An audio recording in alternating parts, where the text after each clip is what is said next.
Hello students, मैं हूं सिल्केश madam. आप सभी का मेरे इस चैनल में स्वागत है। क्लाउड कंप्यूटिंग में आज हम पढ़ेंगे एसओए के बारे में, जो कि सर्विस ओरिएंटेड आर्किटेक्चर। तो चलिए शुरू करते हैं। एसओए इंट्रोडक्शन देखते हैं। It is one of the cloud computing technologies. तो एसओए क्या होता है? एक क्लाउड कंप्यूटिंग टेक्नोलॉजी है। मतलब बहुत सारी क्लाउड कंप्यूटिंग है, उसमें से ये एक है, तो जिसके बारे में हम आगे अपनी लेक्चर में देखेंगे। It allows to use application as a service. तो ये क्या करता है? कोई भी एप्लीकेशन एज अ सर्विस इसका इस्तेमाल हम कर सकते हैं, क्योंकि ये सर्विस है फॉर अदर एप्लीकेशन, दूसरे एप्लीकेशन के लिए। It allows to exchange of data between various applications. तो मेन क्या है कि ये डेटा एक्सचेंज कर सकता है दूसरे एप्लीकेशंस के साथ। Application is develop using the service are available on internet. तो ये क्या होता है? ये जो सारी एप्लीकेशंस है वो इंटरनेट के ऊपर हमारे पास अवेलेबल रहती है, जो हम डायग्राम की मदद से देखते हैं। अभी जैसे कि ये एक एप्लीकेशन है, सर्विसेज अलग अलग इंटरनेट के ऊपर अवेलेबल है, जैसे कि ऐड लोकेशन है हुआ, कैलेंडर हुआ, ऐड फोटो हुआ। तो ये सारी सर्विसेज अवेलेबल है इंटरनेट के ऊपर। तो एप्लीकेशन क्या है, वो क्या करेगा? यूज़र रिक्वेस्ट भेजेगा जो सर्विसेज हमको चाहिए वो एक्सेस करने के लिए, जो सर्विसेज एक्सेस करने के लिए जो उसको अपनी ऐप में चाहिए। तो इन रिस्पॉन्स क्या होगा? वो सर्विस आपको दे दी जाएगी। तो जिसकी मदद से क्या करेंगे आप? अपनी एप्लीकेशन में ये सर्विसेज इंटीग्रेट कर सकती है और अपना ऐप डेवलप कर सकते हैं।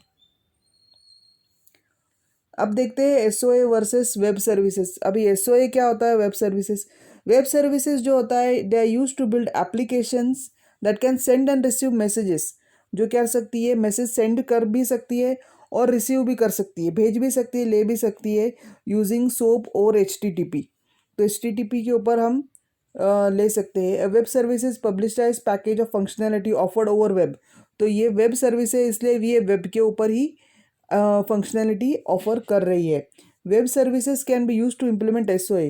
तो ये एसओए को इम्प्लीमेंट कर सकती है, but it is single method of releasing SOA based application. तो ये सिंगल मेथड है जिसे हम एसओए एप्लीकेशंस को रिलीज कर सकते हैं। SOA is set of architectural concept use for development and integration of services. तो ये क्या करता है? बेसिकली एक आर्किटेक्चर है जो इंटीग्रेट करता है सर्विसेज को। जैसे कि अभी हम देखते हैं, यहाँ पर एक क्लाउड कंसिडर करते हैं जो कि है एसओए क्लाउड। और जो क्लाइंट है, क्लाइंट क्या कर रहा है? अ, तो ये सर्विस हम रिक्वेस्ट कर रहे हैं, तो रिक्वेस्ट सेंड कर रहे हैं हम कोई सर्विस एक्सेस करने के लिए। सपोज हम दे रहे हैं कि S1 सर्विस। अभी यहाँ पर बहुत सारी सर्विसेज होती है, जैसे कि S2, S3, S4, तो S7, 8 जो भी जितने भी सर्विसेज है वो सारी यहाँ पर है। तो अभी हम एक्सेस कर रहे हैं सपोज सर्विस S1 के लिए।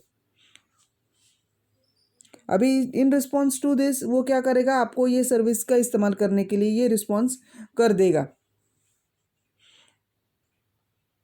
पर अगर हमें सारी सर्विसेज का इस्तेमाल करना है या तो S2 सर्विस का भी इस्तेमाल करना है, तो वो क्या करेगा? वो एक दूसरे के साथ कम्युनिकेट कर देगा अदर सर्विसेज के साथ, जिस वजह से क्या होगा कि उसमें वो फीचर आ जाएगा। तो अभी S1 में हमारे पास वो फीचर आ जाएगा, S2 का भी फीचर S1 में आ जाएगा, तो हमारे पास ये सारे अदर अदर फीचर्स इसमें आ जाएंगे, जिस वजह से क्या होगा कि हम वो ऐप डेवलप कर सकते हैं। अब देखते हैं टू रोल्स ऑफ एसओए। अभी दो रोल्स कौन कौन से हैं? एक तो मेजर रोल है सर्विस प्रोवाइडर का, और दूसरा है आता है कंज्यूमर का। तो सर्विस प्रोवाइडर क्या करता है? जो कि नाम से हमको पता चल रहा है कि वो सर्विस को प्रोवाइड कर रहा है, दे रहा है सर्विस को। सर्विस कंज्यूमर जो कि हम हैं, क्या कर रहे हैं? सर्विस को कंज्यूम कर रहे हैं, सर्विस का इस्तेमाल कर रहे हैं। कैसे? अपना सर्विस रिक्वेस्ट करके, और प्रोवाइडर जो कि रिस्पॉन्स कर रहा है उस सर्विस को। इसको हम एक एग्जाम्पल की मदद से देखते हैं। एग्जाम्पल 1 में हम देखते हैं एसओएल सर्विस प्रोवाइडर जो कि है, देखते हैं गूगल है। गूगल में हम देखते हैं कि गूगल डॉक्स है, गूगल ड्राइव है, गूगल फोटोज़ है। फिर यहाँ पर सर्विस कंज्यूमर जो कि क्लाइंट्स हैं, सर्विस क्या कर रहा है, कंज्यूमर रिक्वेस्ट कर रहा है गूगल को कि हमें डॉक सर्विस का इस्तेमाल करना है, क्या गूगल ड्राइव करना है। इन रिस्पॉन्स टू दैट वो सर्विस आपको एक्सेस करने के लिए मिल जाएगी।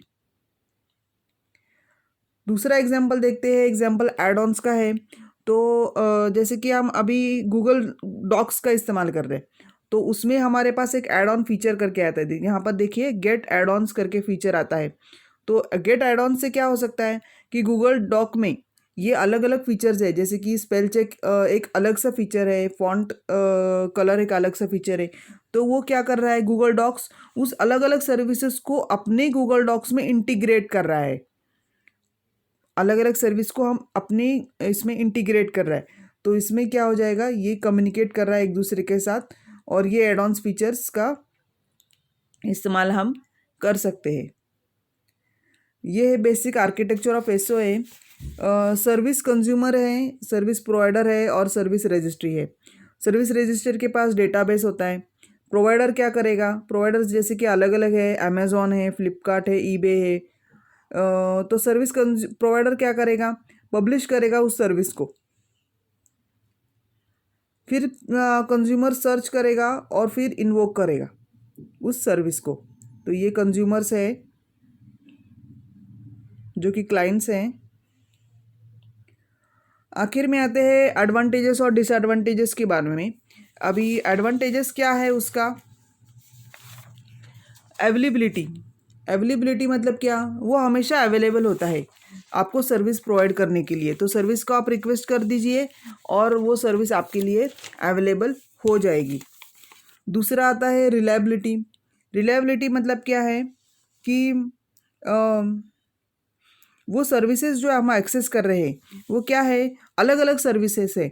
इस वजह से क्या है, वो एक दूसरे के ऊपर डिपेंडेंट नहीं है, तो इस वजह से वो रिलायबल है। Easy maintenance. इजी मेंटेनेंस में क्या है कि सर्विस अगर कोई मॉडिफाई हो रही है या तो अपडेट हो रही है, तो अपडेट करते वक्त क्या हो रहा है, अगर कोई चेंजेस भी होते हैं तो जो कि वो सर्विसेज दोनों अलग अलग है, तो एक दूसरे के ऊपर डिपेंड नहीं होने की वजह से क्या है, कोई अपडेशन से भी उससे कोई फ़र्क नहीं पड़ रहा है, तो इजी मेंटेनेंस हो रहा है। Platform independent.